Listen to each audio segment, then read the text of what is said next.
Hello everyone, এখানে দেখো আমি রাধা বল্লভী করবো তার প্রস্তুতি প্রণালী। তো আমি এখানে বিউলির ডাল রাতে ভিজিয়ে রেখেছিলাম, ওটা ঝরঝরে করে আমি বেটে নিয়েছি। আর এখানে দিচ্ছি আমি ঘি, আর এখানে দেবো ময়দা। ও খায় না, প্রচণ্ড গরম, তো বাড়িতে সব সব খাবে, তাই অল্প খানি বানাবো, বড় বড় করে বানাবো। এটা আগে দেখে নেব কতটা কি হচ্ছে, তারপরে আবার দরকার হলে দেওয়া হবে। এটা দুধ দিয়ে মাখতে হবে, ঘি আর দুধ।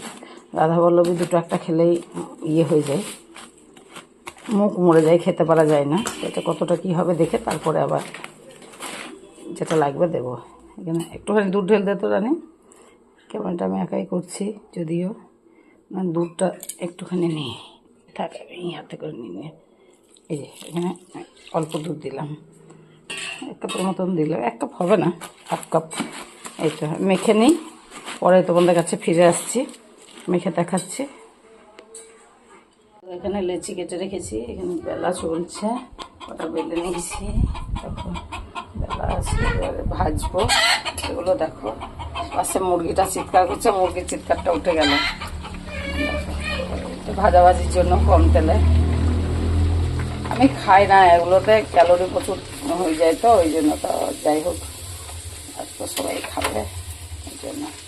আর এই রেসিপিটা সাধারণত অনেকে জানে না, অনেকে শিক্ষাও নিল। খেতে খুব ভালো হয়, কিন্তু বেশি খেতে পারা যায় না, ওই 2 কি 3টে। আর আমি বড় বড় করে লেচি কেটে নিয়েছি। দেখো ভোজবাড়িতে গিয়ে যদি প্রথমেই রাধা বল্লভী খেয়ে নাও, তাহলে কিন্তু মুখটা মরে যাবে, আর খাবার খেতেই পারবে না। এটা খুললো না ভালো যদিও। হ্যালো, তোমরা দেখো, এই দেখো রাধা বল্লভী ভাজাভাজি চলছে। তো আমি দুরকমভাবে তোমাদেরকে দেখাচ্ছি ভাজাটা, তোমাদের যেভাবে ভালো লাগবে। তোমরা দুটো প্রথমে বানিয়ে নেবে, যেটা খেতে ভালো লাগবে বেশি সেইটা তোমরা বানিয়ে খাবে। তো তোমরা যদি কেউ খেয়ে থাকো তাহলে কমেন্টের মাধ্যমে জানাবে যে তোমরা কীভাবে খাও। দেখো এখানে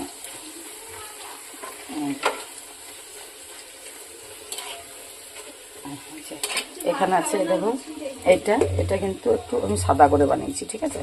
এটা অতটা খেতে টেস্টফুল হয় না, এবার তোমাদের মুখে যদি ভালো লাগে ওটাই খাবে। আর এগুলো কিন্তু আমি খুব একটু কড়া করে ভেজেছি, হাতে করে একদম সফট হয়ে যাবে, নরম। আর এই দেখো বেলে রাখা আছে, আর দেখো ভাজা চলছে। তো আমি লাল লাল করে ভেজে, এগুলো আমাদের মুখে বেশি টেস্টি লাগে। তোমরা এইভাবে ভেজে খেতে পারো, এইভাবে ভেজে খেতে পারো। আমাদের এটা ভীষণ ভালো লাগে, এমনি শুধুই খাওয়া যাবে, কোনো তরকারি লাগবে না। তরকারি যেটা করেছি দেখাচ্ছি তোমাদেরকে, নেক্সটে দেখাচ্ছি। আমার এখানে ভাজা কমপ্লিট হয়ে গেছে। তাহলে দেখো এই যে এগুলো ভেজেছি, তোমরা দেখো। আর এগুলো তোমরা দেখছো কিন্তু ভীষণ একদম সফট হয়, মুখে দিতে মিলিয়ে যায়। এই যে দেখো দেখে নিলে, এই যে আমি কড়া করে ভেজেছি ঠিকই, কারণ আমরা ডালের পরিমাণটা একটু বেশি দিই, খেতে ঘরে ভালো লাগবে। আমি করি না এসব ক্যালোরিওয়ালা খাবার, আমি খেতে চাই না।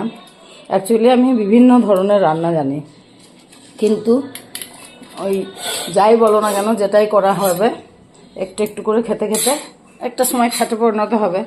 ওই জন্য খেতে চাই না, আমি পছন্দ করি না প্রচুর ক্যালোরিওয়ালা খাবার। দেখো এগুলো আমি বানিয়ে নিয়েছি, তোমরা দেখলে। আর এখানে বানিয়েছি আমি, দেখো ঘুগনি। বলবে যে ঘুগনিটার রং কেন এরকম? এটা অ্যাকচুয়ালি এটা রিচ হয়েছে, এই যে এটা রিচ হয়েছে, তার জন্য আমি এটা কিন্তু রিচ বানাইনি। এটা বানিয়েছি একদম প্লেন, মটরটাকে সিদ্ধ করে নিয়েছি, জিরে আর 2টো শুকনো লঙ্কা আমি তেলের মধ্যে দিয়ে, একটু আদা ছেঁচে, এলাচ ছেঁচে দিলাম আবার আগে, একটু লবণ, একটু হলুদ। এটা মিষ্টি মিষ্টি করে বানালে এটাকে ভালো লাগে।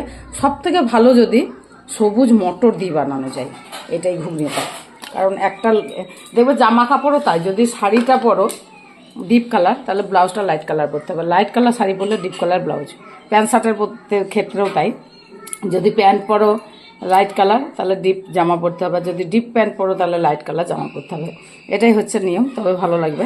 তাই আমি যেহেতু এটা রিচ বানিয়েছি, সেহেতু আমি এটাকে লাইট বানিয়েছি। মানে দুটো রিচ হয়ে গেলে খেয়ে প্রচুর শরীর খারাপ করবে, আর খেতে নেই, টেস্টফুলের ব্যাপার থাকে। তো যাই হোক, আমাদের মুখে এটা ভালো লাগে, তোমাদের যে মুখে যেমন লাগবে তোমরা বানিয়ে খাবে। আর ভিডিওটা কেমন লাগলো লাইক কমেন্ট করে দিও, আর যদি খুব ভালো লাগে শেয়ার করে রাখতে পারো, পরে বানিয়ে খেতে পারবে। তাহলে আজকে এই পর্যন্ত আমার রাধা বল্লভীর রেসিপি আর ঘুগনি। আর এই ঘুগনিটা একটু শক্ত শক্ত করতে হয়। যাই হোক, এটা বসে গেছে, ডাই গাছের মটরটা একটু শক্ত রাখতে হবে, খুব গলে গেলে মটরটা ভালো লাগবে না। আর সবুজ মটর যেটা হেমা মটর পাওয়া যায় ওই মটর দিয়ে বানিয়ে নিও, দেখবো অবশ্য তোমাদের ভালো লাগবে। টাটা, রাখলাম।